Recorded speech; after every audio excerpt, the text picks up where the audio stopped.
조선의 한 남자가 유배 류페이오를 선고받는 순간 그것은 결코 그 남자 혼자만의 형벌이 아니었습니다. 그것은 한 가문의 완전한 몰락을 의미했습니다. 그리고 한양에 남겨진 그의 아내에게 그것은 어쩌면 죽음보다 더 가혹한 형벌의 시작이었습니다. 남편은 머나먼 유배지로 압송되었습니다. 으리으리했던 대문은 굳게 닫히고 관아에 누런 봉인 딱지가 붙었습니다. 그렇다면 당장 오늘 밤 이 여인과 어린 자식들은 어디에서 잠을 자야 할까요? 그리고 더 중요한 것, 역적의 가족이라는 붉은 낙인이 찍힌 채 이 냉혹한 사회에서 과연 어떻게 살아남아야 할까요?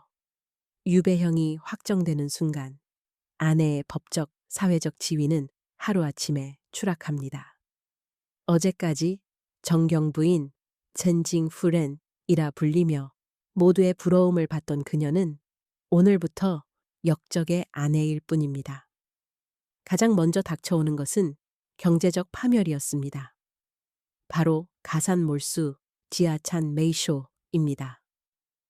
가문이 수대에 걸쳐 이룬 모든 것이 무너집니다. 살던 집, 토지, 심지어 몸종으로 부리던 노비들까지 모든 것이 국가에 환수됩니다. 이제 그녀는 빈손입니다. 당장 먹고 살 길이 막막해진 양반가의 아내는 무엇을 할 수 있었을까요? 기록에 따르면 많은 양반 부녀자들이 생계를 위해 직접 길쌈 방직을 하거나 바느질 침선을 하고 심지어 술을 빚어 팔기도 했습니다. 양반으로서의 체면 따위는 사치였습니다. 하지만 경제적 몰락보다 더 무서운 공포가 있었습니다. 바로 연좌제 유엔소츠입니다. 영모와 같은 중죄의 경우 그 형벌은 가족에게까지 이어졌습니다. 아버지가 역적이 되면 아들들은 물론이고 아내와 딸들까지 관노비, 관누비로 전락했습니다. 어제까지 주인이었던 그녀가 오늘은 노비가 되어 다른 공신의 집이나 관아의 자비를 맡게 되는 것입니다. 이것이 유배당한 남편을 둔 아내들이 가장 두려워했던 최악의 시나리오였습니다. 설령 노비가 되는 최악의 상황을 피했다 해도 사회적 죽음은 피할 수 없었습니다. 역적의 가족이라는 낙인은 씻을 수 없는 주홍글씨였습니다. 가장 큰 타격은 자식들의 미래였습니다. 아들은 과거 케주에 응시할 자격이 박탈됩니다. 조선 사회에서 양반 남성에게 주어진 유일한 성공의 사다리, 즉 관직으로 나아갈 길이 원천적으로 봉쇄된 것입니다. 가문의 재기 가능성이 완전히 사라지는 순간입니다. 딸들의 삶은 더욱 비참했습니다. 이미 정혼한 사이라도 상대 집안에서는 역적의 가문과 사돈을 맺을 수 없다며 즉시 파혼, 포혼을 통보해왔습니다. 한 번 파혼당한 그것도 역적의 딸이라는 꼬리표가 붙은 여인을 받아줄 명문가는 어디에도 없었습니다. 그녀들은 평생을 홀로 늙거나 혹은 양반과 자제들의 첩으로 들어가는 것 외에는 선택지가 거의 없었습니다. 경제적 몰락은 견딜 수 있습니다. 사회적 멸시는 참을 수 있습니다. 하지만 이 아내들은 이 모든 고통의 와중에 훨씬 더 잔인한 선택의 기로에 놓이게 됩니다. 아내에게는 두 가지 선택지가 있었습니다. 첫째, 모욕과 가난이 기다리는 한양에 남는 것. 둘째, 죽음의 여정이 될지도 모르는 천리 유백길을 따라가는 것. 여러분의 생각과는 달리 많은 아내들은 남는 것을 선택했습니다. 이유는 명확했습니다. 자식들의 교육 때문이었고 더 중요하게는 남편의 해배, 지에페이, 즉 유배에서 풀려날 수 있도록 정치적인 구명운동을 하기 위해서였습니다. 그녀들은 남편을 몰아낸 정치 세력의 집을 드나들며 탄원서를 올리고 친척들의 도움을 받아가며 뇌물을 바치기도 했습니다. 남편이 유배지에서 절망하고 있을 때 한양에 남은 아내는 가문을 지키기 위한 또 다른 전쟁을 치르고 있었습니다. 물론 따라가는 것을 선택한 아내들도 있었습니다. 우리는 흔히 유배를 귀양 가서 책이나 읽는 한가한 형벌로 오해합니다. 하지만 그곳은 생지옥이었습니다. 한양에서 제주까지 혹은 함경도 삼수갑산까지 그 천리 길을 아내는 어린 자식들의 손을 잡고 걸어서 따라가야 했습니다. 남편은 죄인이라 수레를 탈 수 없었고 아내는 수레를 탈 돈이 없었습니다. 길 위에서 병에 걸려 죽고 도적을 만나 모든 것을 잃기도 했습니다. 설사 유배지에 무사히 도착한다 해도 그곳은 낯선 땅이었습니다. 남편은 글만 읽던 선비라 당장의 생계 능력이 없었습니다. 결국 아내가 직접 밭을 갈고 삭바느질을 하고 물질을 하며 남편과 자식들을 먹여 살려야 했습니다. 유배지에서의 삶은 선비의 유유자적이 아니라 아내의 처절한 노동으로 유지되었던 것입니다. 이처럼 역사의 그늘에 가려진 아내들의 희생은 우리가 위대한 학자 혹은 비운의 왕족으로 기억하는 인물들의 삶 곳곳에 깊은 흔적을 남겼습니다. 첫 번째 이야기. 다산 정약용의 아내. 풍산 홍씨. 18년간의 기나긴 강진 유배 생활.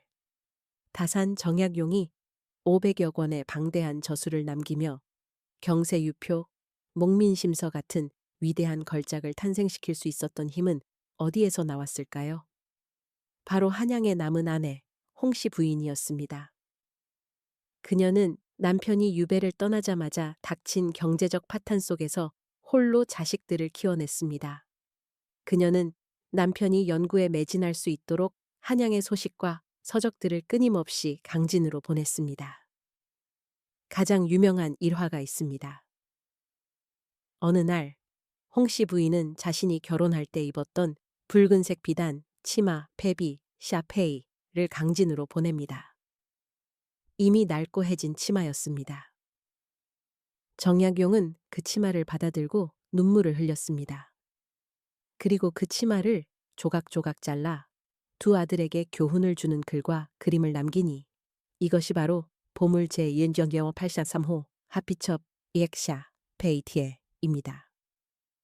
아내의 낡은 치마는 남편의 위대한 예술 작품이자 자식들을 향한 절절한 가르침으로 다시 태어났습니다. 홍씨 부인은 단순히 남편을 기다린 여인이 아니었습니다.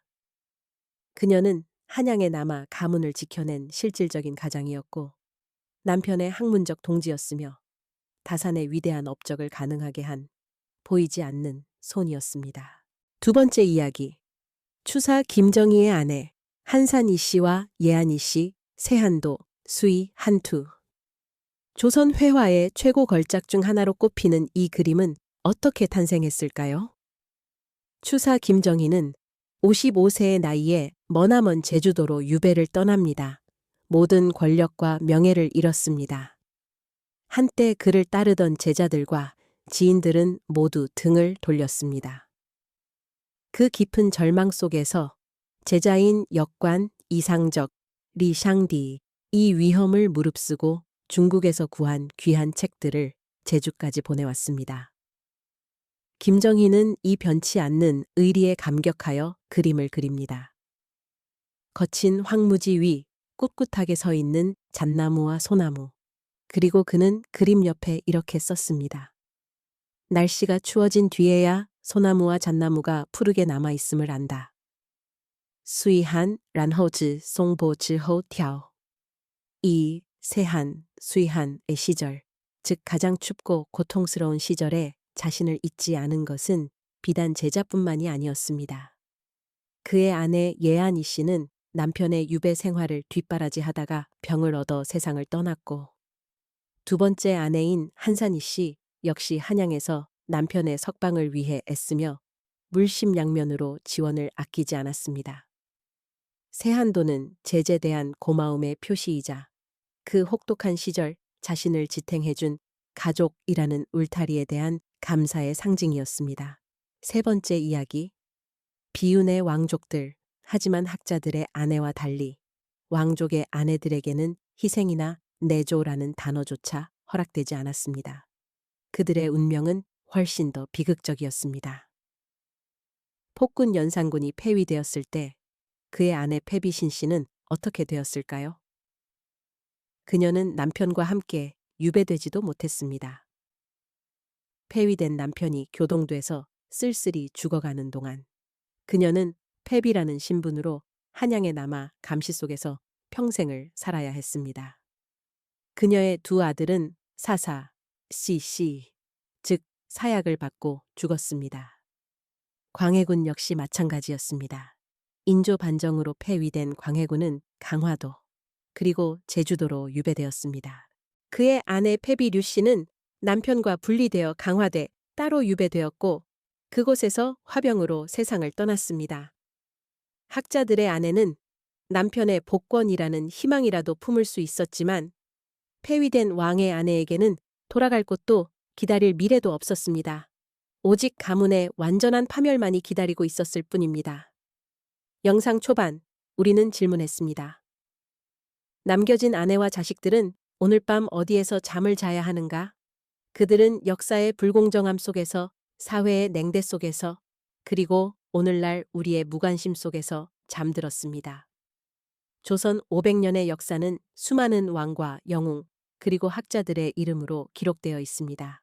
하지만 우리는 기억해야 합니다. 정약용의 목민심서가 완성될 수 있었던 것은 남편을 위해 낡은 치마를 기꺼이 보낸 아내 홍씨의 희생이 있었기 때문입니다. 김정희의 세한도가 우리에게 깊은 울림을 주는 것은 그가 가장 추운 시절에 경험했던 사람의 온기, 즉 아내와 제자들의 헌신을 담고 있기 때문입니다.